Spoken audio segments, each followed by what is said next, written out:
Hello guys, welcome to the channel points on tips. इस channel में मैं बहुत सारे साइंस रिलेटेड वीडियोस डालूंगी जो कि उन बच्चों के लिए है स्पेशली जो लॉकडाउन में बहुत सफ़र कर चुके हैं अपनी पढ़ाई को लेके। इस चैनल में ऐसे ऐसे वीडियोस होंगे जिससे कि आप साइंस को बिल्कुल टिप्स पे कर लेंगे। So let's begin with our first video. So आज का हमारा टॉपिक है करंट इलेक्ट्रिसिटी। ये बेसिकली क्लास 10 के बच्चों के एनसीईआरटी के बेसिस पे है। वो सारे टॉपिक्स इसमें कवर होंगे जो क्लास 10 की एनसीईआरटी में दिए गए हैं। ये 2 पार्ट्स में कवर होंगे, पार्ट 1 और जो दूसरा पार्ट होगा वो दूसरे वीडियो में आएगा। So please keep watching. So what is current electricity? Current electricity is branch of physics that deals with charges in motion.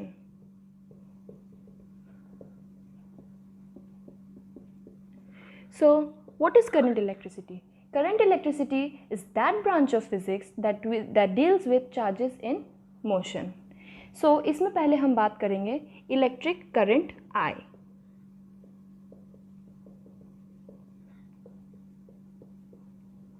So, electric current क्या है?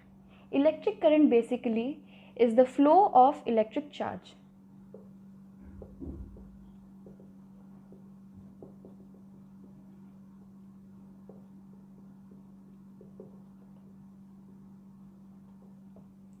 इलेक्ट्रिक करंट को हम डिनोट करते हैं कैपिटल लेटर I से। इसका फॉर्मूला होता है I equals to change in flow of charge upon change in time. अब इसकी एसआई यूनिट के बारे में बात कर लेते हैं। जो एसआई यूनिट ऑफ करंट है वो होता है एम्पियर, जिसको हम डिनोट करते हैं again with capital letter A। इसका दूसरा यूनिट होता है कूलम सेकेंड इनवर्स। अच्छा, अब आप सोचेंगे ये कैसे आया? I इक्वल्स टू हम लिखते हैं Q अपॉन T। Q का ऐसा यूनिट होता है कूलम एंड T का होता है सेकेंड। अब ये सेकेंड ऊपर गया तो क्या हो जाएगा? Coulomb second inverse. यूनिट एक ये भी आया। Current is a scalar quantity.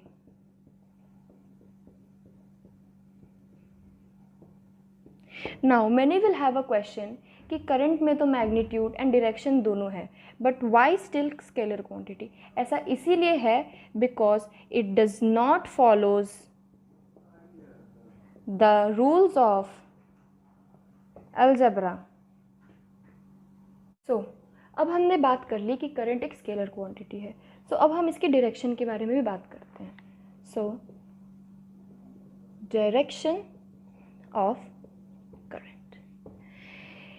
हम जानते हैं जो इलेक्ट्रॉन्स होते हैं वो नेगेटिवली चार्ज्ड होते हैं, तो इसका डायरेक्शन क्या होगा? Negative to positive. जो करंट होता है उसका डायरेक्शन होता है opposite to the flow of electrons, यानी कि जो इलेक्ट्रॉन का डायरेक्शन है फ्लो का, that is from negative to positive, current बिल्कुल उसके उल्टा फॉलो करेगा। या फिर हम बोल सकते हैं और करंट का डायरेक्शन होता है इन the direction of flow of positive charge. ठीक है, देखिए ना, जो इलेक्ट्रॉन है वो नेगेटिवली चार्ज्ड है तो वो फ्लो कर रहा है negative to positive. This is the direction for negative charge. So जो इलेक्ट्रिक करंट है वो बिल्कुल उसके ऑपोजिट फ्लो करेगी। It is in the direction opposite to the flow of negative charge और is in the direction of the flow of positive charge. ठीक है, अब दो वैल्यूज़ हमें याद रखनी है। एक तो charge on one electron, that is 1.6 into 10⁻⁻19 coulomb. इससे हम एक और वैल्यू निकालेंगे जो कि हमारे 1 एम्पियर को डिफाइन करने में हमारी मदद करेगा। अब हम एक क्वेश्चन करेंगे जिसमें कि हम नंबर ऑफ इलेक्ट्रॉन्स निकालेंगे जो कि कंडक्टर में फ्लो कर रहा है while current is 1 ampere and time is 1 second. So we will calculate number of electrons in a conductor when I equals to 1 ampere and time is 1 second. We know I equals to Q by T. Here Q equals to 1 because Q equals to I into T and दोनों की values क्या है 1 and 1, so 1 coulomb. अब Q equals to Ne. Q is charge, N is number of electrons and E is charge on one electron. ये एक बहुत important formula है जो आपको याद रखना है. अब हम इसमें Q की वैल्यू 1 डाल रहे हैं, N हमें निकालना है और E की वैल्यू हमने पहले ही देखी है कि that is 1.6 into 10 raised to the power minus 19 coulomb. So N is equals to 1 upon 1.6 into 10 raised to the power minus 19 coulomb, जिसको हम कैलकुलेट करेंगे which will be around 6 into 10 to the power 18. So इससे हमें पता चलता है कितने number of electrons flow करते हैं जब 1 एम्पियर करंट फ्लो करता है 1 सेकेंड में. डेफिनेशंस देखेंगे, जैसे कि definition of 1 ampere. Definition of 1 ampere क्या है? जब 1 कूलम चार्ज फ्लो करता है 1 सेकेंड में, then the current setup is called 1 ampere. Potential difference. Potential difference क्या है? Potential difference between 2 points is defined as the work done to move a unit charge from one point to the other. इसका formula होता है V equals to W by Q. V here is the potential difference. ये इसका SI unit है. W is work and Q is charge. So SI unit of potential difference एक तो हो गया हमारे पास V, that is volt, और दूसरा हम निकालेंगे. W को हम क्या लिख सकते हैं? जूल, एंड Q को coulomb. So for this we can also write joule coulomb inverse. So SI unit for potential difference is also joule coulomb inverse. अब हम सीखेंगे कि सर्किट डायग्राम कैसे बनाते हैं. सर्किट डायग्राम बनाने के लिए हमें कुछ साइंस एंड सिंबल्स जानने बहुत ज़रूरी है, अदरवाइज हम सर्किट डायग्राम ना तो समझ पाएंगे ना बना पाएंगे, और जो क्वेश्चंस आते हैं वो सर्किट डायग्राम पे बेस्ड बहुत सारे आते हैं, वो भी हम सॉल्व नहीं कर पाएंगे. सो पहले हम कुछ सिंबल्स जानते हैं. First is electric cell. Electric cell में एक पॉजिटिव टर्मिनल, एक नेगेटिव. जो बड़ा होता है वो हमेशा पॉजिटिव होगा and the smaller one is the negative. अब बैटरी. बैटरी क्या होता है? बैटरी बेसिकली इलेक्ट्रिक सेल्स के कॉम्बिनेशन को तो बोलते हैं बैटरी. सो ऐसे टर्मिनल्स काफ़ी बहुत सारे हमें बना देने हैं. Positive negative, positive negative, positive negative. So this is a battery. अब हम बनाएंगे प्लग.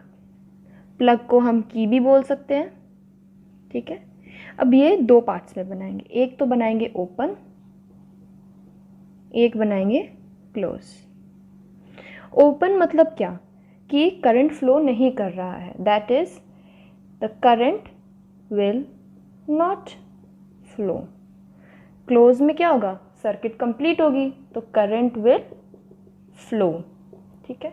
अब हम ये ओपन के लिए बना रहे हैं. ओपन के लिए सिंपल ऐसा बनाना है और क्लोज के लिए हमें बनाना है ऐसा, बीच में एक सर्कल आ जाएगा. अब हमें दिखाना, अगर एक वायर जॉइंट है, अ वायर इज जॉइंट, तो इसके लिए हम क्या दिखाएंगे कि ये एक वायर है और इसके साथ एक और वायर जॉइंट है. अब हमें अगर वायर दिखाना है विच इज़ नॉट जॉइंट, तो उसके लिए हम क्या दिखाएंगे? एक वायर है, उसके ऊपर से एक वायर चली गई. अब इलेक्ट्रिक बल्ब. इलेक्ट्रिक बल्ब को हम या तो ऐसे दिखा सकते हैं या फिर बिल्कुल ऐसे एक बल्ब बनी हुई आएगी ऐसे, इस टाइप से. नाउ अ रेजिस्टर. रेजिस्टर हम बनाते हैं ऐसे. अब वेरिएबल रेजिस्टर और रियोस्टैट, ये हम बनाते हैं कुछ इस तरह, या फिर इसे हम ऐसे भी बना सकते हैं. अब दो इम्पॉर्टेंट इंस्ट्रूमेंट्स, एक एमीटर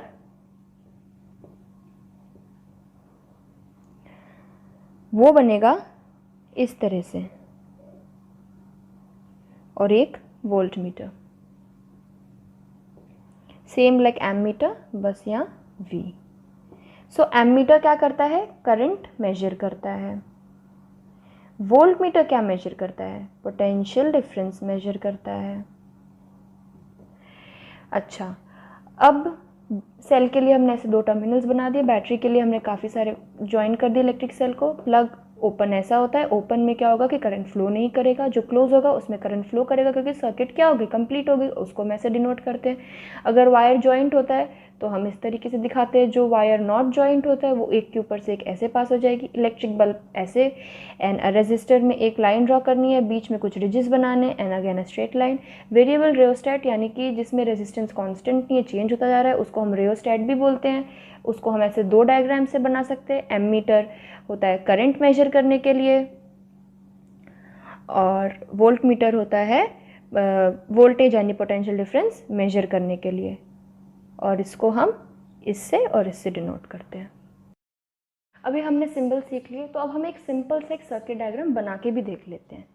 पहले मैं बनाती हूँ, उसके बाद मैं आपको एक्सप्लेन करूँगी कि इसमें करंट का डायरेक्शन कैसे था, कौन से सिंबल्स क्या डिनोट करते हैं। ओके, ये डायग्राम एनसीईआरटी का ही है। ये डायग्राम आपको बहुत इजीली एनसीईआरटी क्लास 10th के साइंस के एनसीईआरटी बुक में मिल जाएगी।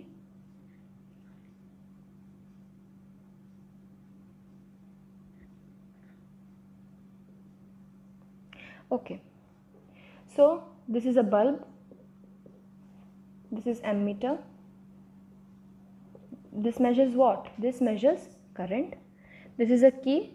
और जैसा कि आप देख सकते हैं कि इन दोनों ब्रैकेट्स के भीतर मैंने एक सर्कल बनाया, तो दिस इज़ अ क्लोज्ड की, दिस इज़ अ बैटरी, क्योंकि इसमें इलेक्ट्रिक सेल्स के कॉम्बिनेशंस हैं। इसमें अब हम टर्मिनल्स देखेंगे। ये बड़ी लाइन है तो ये पॉजिटिव, ये छोटी लाइन है तो ये नेगेटिव। और आपको अगर याद हो तो मैंने पहले बताया था कि करंट का डायरेक्शन जो होता है पॉजिटिव की तरफ होता है, नेगेटिव के ऑपोजिट। नेगेटिव के ऑपोजिट हो या फिर पॉजिटिव की तरफ हो, दोनों सेम बातें हैं। तो अगर ये पॉजिटिव टर्मिनल है तो जो करंट फ्लो करेगा वो इसी डायरेक्शन में फ्लो करेगा, ऐसे फ्लो करेगा। ये एमीटर उसे मेजर कर लेगा कितना करंट गया है, कि क्लोज है तो सर्किट पूरा हो गया, and again this continues. So this is a simple diagram of a circuit. I hope आप सबको ये समझ आया होगा। अब हम आगे बढ़ेंगे ओम्स लॉ की तरफ। ये बहुत बहुत इम्पॉर्टेंट है, ये डायरेक्ट क्वेश्चन पूछ लिया जाता है। डिफाइन ओम्स लॉ, इसको आपको वेरिएबल्स के फॉर्म में भी लिख के समझाना होता है, ग्राफ्स भी है इसके अंदर में, एंड इसका एप्लीकेशन काफ़ी सारा है। So this is very important topic ohm's law. अब तक हमने जो भी पढ़ा वो बेसिक्स था। So ohm's law, first we'll talk about the definition. Ohm's law क्या होता है? According to this, the potential difference between two terminals in a conductor is directly proportional to current flowing through it, provided conditions क्या? temperature and pressure should remain constant। so basically ohms law क्या state करता है कि अगर एक wire है, ये wire के दो टर्मिनल्स है, अगर यहाँ इसके बीच का जो पोटेंशियल डिफरेंस जो हमें मिल रहा है वो डायरेक्टली प्रोपोर्शनल होता है इसके अक्रॉस जो करंट फ्लो कर रहा है। लेकिन कब जब यहाँ टेम्परेचर एंड प्रेशर ये दोनों फिजिकल कंडीशंस कांस्टेंट होंगी तब। इसको अब हम लिखते हैं। हमने कहा था कि जो पोटेंशियल डिफरेंस है is directly proportional to current. अब हम ये प्रोपोर्शनैलिटी की साइन को अगर हटाएंगे तो कोई कांस्टेंट आएगा। So V equals to IR। R यहाँ जो है दिस इज़ अ कांस्टेंट, और इस कांस्टेंट का नाम क्या है? Resistance.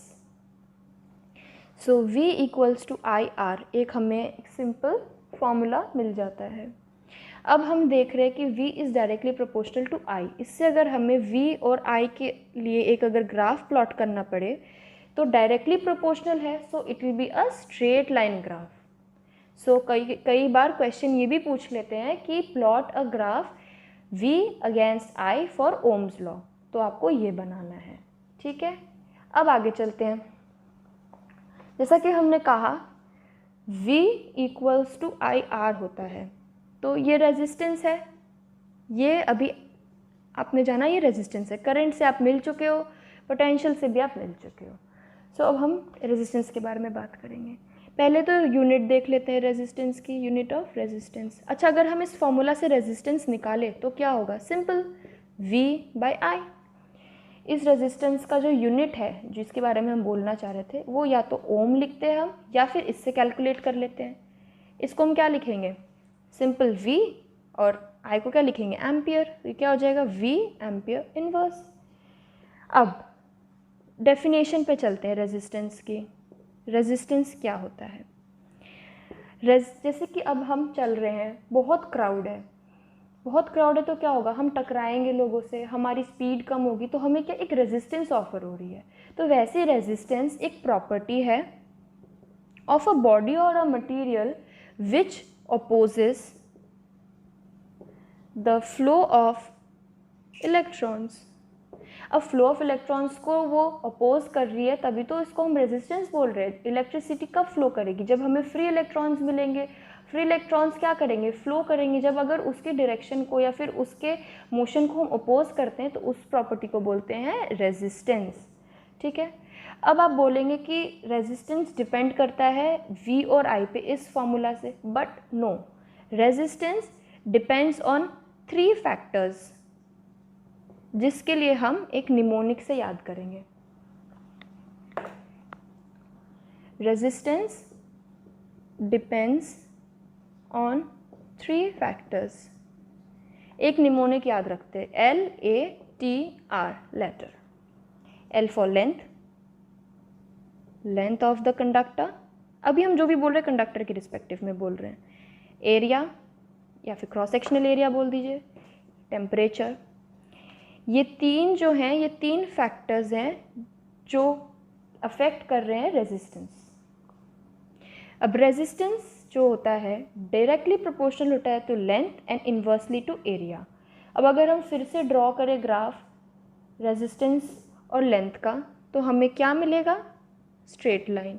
But for resistance and area we will not get a straight line, क्योंकि ये क्या है? इन्वर्सली प्रोपोर्शनल है and this is directly proportional.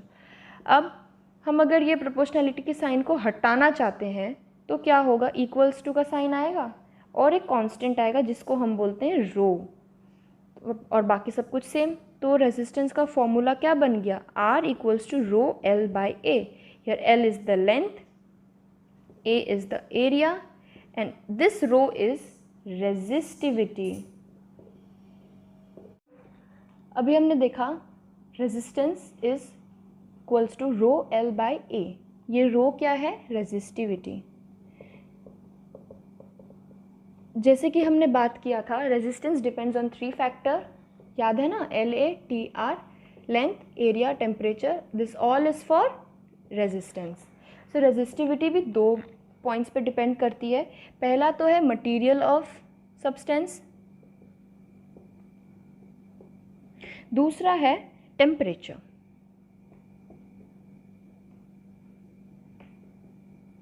अब हम इसके यूनिट्स की बात कर लेते हैं। रेजिस्टिविटी को अगर हम इस फॉर्मूला से निकालें तो क्या होगा? Resistance into area upon length. ये क्या हो जाएगा? रेजिस्टेंस को हम क्या लिखते हैं? रेजिस्टेंस को लिखते हैं ना हम ओम। एरिया को हमने लिख दिया मीटर स्क्वायर, लेंथ को हमने लिख दिया मीटर। मीटर से मीटर कैंसिल, तो ये क्या बच गया? Ohm metre. So SI unit of resistivity is ohm metre. अब एक बात जो समझने की है वो ये है, जितना ज़्यादा रेजिस्टिविटी की वैल्यू हाई होगी उतना ही हमारा जो कंडक्टर होगा वो कम कंडक्टिंग पावर का होगा। मतलब जितना रेजिस्टिविटी ज़्यादा उतना ही जो मटेरियल है उसका कंडक्टेंस या कंडक्टिविटी कम होगी। ठीक है, क्योंकि रेजिस्टिविटी बेसिकली क्या है, रेजिस्टेंस को डिनोट करिए ना। अगर रेजिस्टेंस ज़्यादा होगा तो करंट का फ्लो अच्छा नहीं होगा, फ्लो अच्छा नहीं होगा तो फिर क्या होगा, कंडक्टर तो अच्छा नहीं होगा ना। तो इस बेसिस पे हम रेजिस्टिविटी की बेसिस पे हम 3 टाइप्स पे डिवाइड कर सकते हैं मटेरियल्स को। पहला कंडक्टर्स, दूसरा एलॉय, तीसरा इंसुलेटर्स। अब कंडक्टर्स, नाम से पता चल रहा है कंडक्टर्स यानी कंडक्ट करेगा, तो यानी कि अगर ये बहुत अच्छा कंडक्ट करेगा तो रेजिस्टिविटी इसकी क्या होनी चाहिए, सबसे कम होनी चाहिए। अब कंडक्टर्स की बात आता है अलॉय। अलॉय में क्या होता है कि थोड़ा मिक्स होता है, ये प्योर कंडक्टर नहीं होता है, तो इसकी रेजिस्टिविटी कम होगी बट कंडक्टर से थोड़ी ज़्यादा होगी। और जो इंसुलेटर है, इंसुलेटर क्या कंडक्ट तो बिल्कुल नहीं करते, तो इसका मतलब इसकी रेजिस्टिविटी हाई होगी। तो अब हम कुछ एग्जांपल्स ले लेते हैं, जैसे कि सिल्वर। ये आपके एनसीईआरटी में दिया हुआ है, एक टेबल है 12.2, आप उसमें जाके वैल्यूज़ देख सकते हैं। जो इम्पोर्टेंट वाले हैं वो मैं लिख दे रही हूँ यहीं।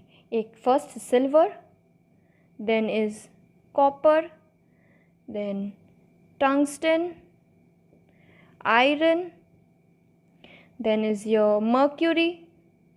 अब अलॉय में आपका आ जाएगा निक्रोम, एक आ जाएगा आपका मैग्नेन। इंसुलेटर्स में तो बहुत इजी है, आप सभी को पता है। एक ग्लास लिख सकते हो आप, डायमंड लिख सकते हो, फिर पेपर लिख सकते हो, है ना, या फिर हार्ड रबर लिख सकते हो।